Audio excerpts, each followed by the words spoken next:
Hey, little ones. Thanks for joining Avocado House Fables, where we bring stories to life. We have a fun story about a shoemaker and tiny elves. If you enjoy our stories, don't forget to like, share, and subscribe. Let's get to it. Once upon a time, in a quiet village, there lived a kind and humble shoemaker named Crispin. He worked hard every day, but times were tough. He only had enough leather left to make one last pair of shoes.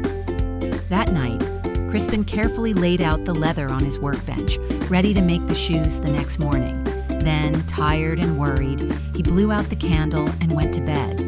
But something magical happened while he slept. When Crispin returned to his workbench the next morning, he couldn't believe his eyes. A beautiful pair of shoes was sitting there, perfectly made. Soon, a customer saw the shoes and bought them right away, for a good price. Now, Crispin could buy more leather, enough for 2 pairs of shoes.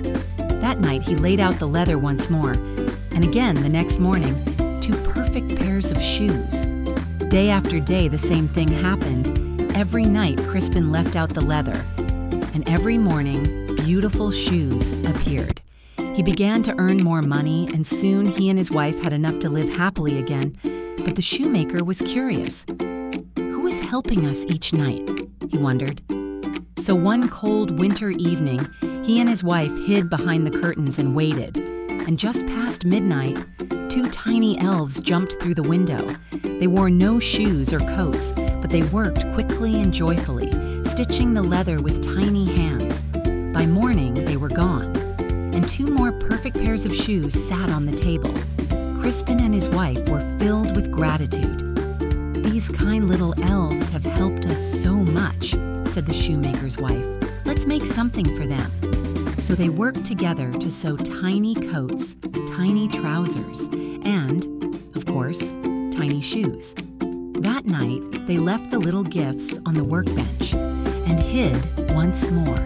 At midnight, the elves arrived, saw the gifts, and their faces lit up with joy. They put on their clothes, danced on the table, and then skipped off into the night. They were never seen again, but Crispin and his wife always remembered their kindness. And from that day on, the shoemaker never struggled again. And that is the story of the elves and the shoemaker. Thanks for joining Avocado House Fables. If you enjoyed this story, don't forget to like and subscribe to keep our channel growing. If you think someone else would enjoy this story, make sure to share it with them. Keep reading, and we'll catch you on the next adventure. Until next time.